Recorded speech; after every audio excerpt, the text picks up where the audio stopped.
Good morning. आज हम बात करेंगे एफआईआर तथा जीरो एफआईआर के बारे में। एफआईआर क्या है, कब एफआईआर करानी होती है, एफआईआर कहाँ दर्ज होता है, इन सभी चीज़ों के बारे में डिटेल से बात करेंगे। सबसे पहले समझते हैं कि जब कोई अपराध होता है तो उसमें पीड़ित व्यक्ति, उसके परिवार या उसके सगे संबंधी इसकी सूचना थाना को देते हैं। थाना में एफआईआर आप दो तरीके से लॉन्च करवा सकते हैं। एक, यदि आप खुद उस घटना को लिखित रूप में देना चाहते हैं तो उस बेस पर आपकी एफआईआर दर्ज हो जाएगी। अन्यथा पुलिस आपके द्वारा जो बोला जाएगा, जो कहा जाएगा, उस घटना को लिखेगी और फिर आपको वह पढ़ के सुनाएगी। यदि आपको लगता है कि ये घटना जो हमने बोला है वो सही सही लिखा हुआ है, उसके बाद आप उस पर अपना अंगूठा या सिग्नेचर कर दें और एफआईआर का रूप ले लें। अब यहाँ पर एक चीज़ समझना है कि पुलिस के पास जब हम जाते हैं तो पुलिस हमारी घटना के बारे में जानकारी लेती है, हमारी आप बीती सुनती है। इसका उद्देश्य क्या है? इसका उद्देश्य ये है कि पुलिस इस चीज़ को जानना चाहती है कि क्या यह अपराध कॉग्निजिबल है या नॉन कॉग्निजिबल है। यदि अपराध कॉग्निजिबल है तो दंड प्रक्रिया संहिता की धारा 154 के तहत एफआईआर दर्ज होगा।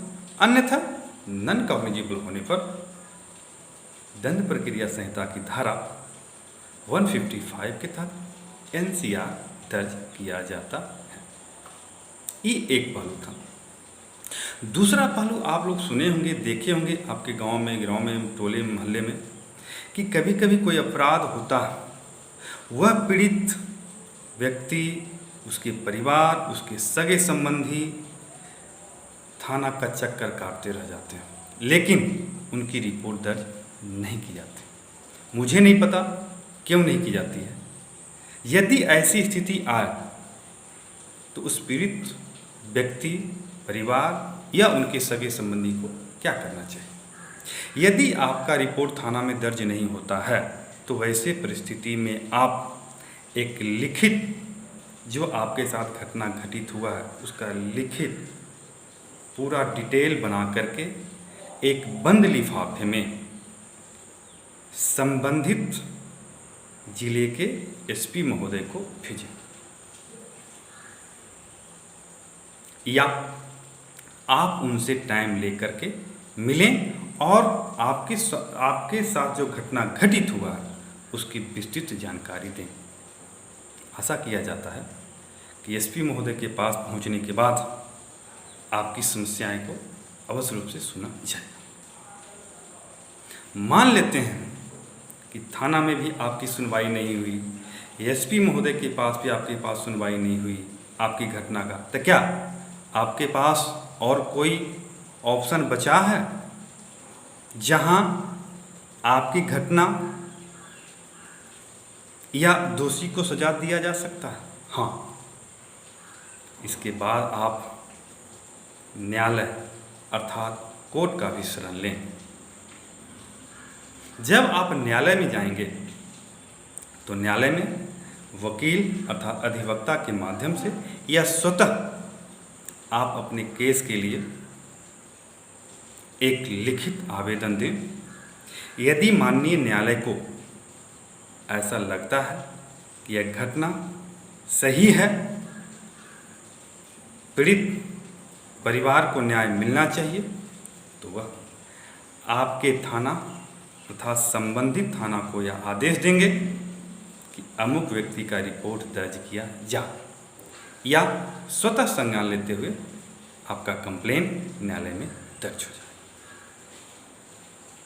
ये था एफआईआर। दूसरा होता है जीरो एफआईआर। जीरो एफआईआर क्या होता है? एक चीज़ आपको समझना होगा कि जब आप एफआईआर दर्ज करवाते हैं थाना में तो उसमें कुछ नंबर मिलता है। जैसे मान लिया जाए कि अभी 2020 चल रहा है, कोई भी थाना का नाम ले लीजिए, मान लीजिए भागलपुर थाना, नवादा थाना, बिहार, नालंदा, कहीं का भी थाना ले लीजिए। तो जब आप रिपोर्ट दर्ज कराएंगे, जब एफआईआर दर्ज करवाते हैं, तो मान लीजिए कि आपका एफआईआर में लिखा हुआ है 15/2020 माने 15/2020। इसका मतलब क्या हुआ कि उस थाने का 15वां मतलब 15 नंबरवां केस है जो 2020 का। ये होता है केस का नंबर। अब हम चलते जीरो एफ आई आर के बारे में। जीरो एफ आई आर क्या होता है? कहता है कि जब कोई घटना घटित होता है, जिस एरिया में घटित होता है, जिस एरिया के थाने में घटित होता है, और उस थाने में यदि आपका एफआईआर नहीं लिखा जाता है। क्यों नहीं लिखा जाता है मुझे नहीं पता, किस कारण से नहीं लिखा जाता है मुझे नहीं पता, लेकिन इतना तय है कि यदि नहीं लिखा जाता है तो आप निराश ना हो। आप देश के किसी भी कोने में अपनी रिपोर्ट दर्ज करा सकते हैं, और जब ये चीज़ें रिपोर्ट दर्ज कराई जाती है तो वहाँ पर आपको नंबर नहीं दिया जाएगा। रिपोर्ट आपकी दर्ज हो जाएगी लेकिन नंबर नहीं दिया जाएगा, जिसको हम लोग एफआईआर नंबर बोलते हैं। इसीलिए उसे जीरो एफआईआर कहा जाता है। क्यों? क्योंकि घटना किसी दूसरे थाने के जुरिडिक्शन में हुआ है और आप दूसरी जगह एफआईआर आप अपनी रिपोर्ट दूसरी जगह दर्ज करवा रहे हैं, तो दूसरे थाना का नंबर वो कैसे दे सकता है? इसी वजह से इसका नाम जीरो एफआईआर रखा गया है। मतलब इस एफआईआर का नंबर नहीं दिया जाता है, लेकिन रिपोर्ट दर्ज करने के बाद उस रिपोर्ट को संबंधित थाने के पास भेजा जाता है। जैसा कि आए दिन आप सुनते हैं, जैसे आसाराम बापू की घटना में आप सुने होंगे। यह घटना राजस्थान की थी। एफआईआर कहाँ दर्ज हुआ? दिल्ली में जाकर के, तो जीरो एफआईआर। अब ये मैं नहीं कह सकता कि राजस्थान में क्यों नहीं दर्ज हुआ, लेकिन आप इस चीज़ को मान लें कि हो सकता है कि जिस थाने के जुरिडिक्शन में ये घटना हुआ है वहाँ आपकी एफआईआर दर्ज नहीं हुई, लेकिन दूसरी जगह आपकी एफआईआर दर्ज हो सकती है, लेकिन उसका वो कहलाएगा जीरो एफआईआर। हाल फिलहाल का चर्चित मामला सुशांत सिंह राजपूत हत्या व आत्महत्या। मुझे नहीं पता यह आत्महत्या है या हत्या, लेकिन यह घटना मुंबई में हुई। उनका एफआईआर पटना बिहार में दर्ज हुआ।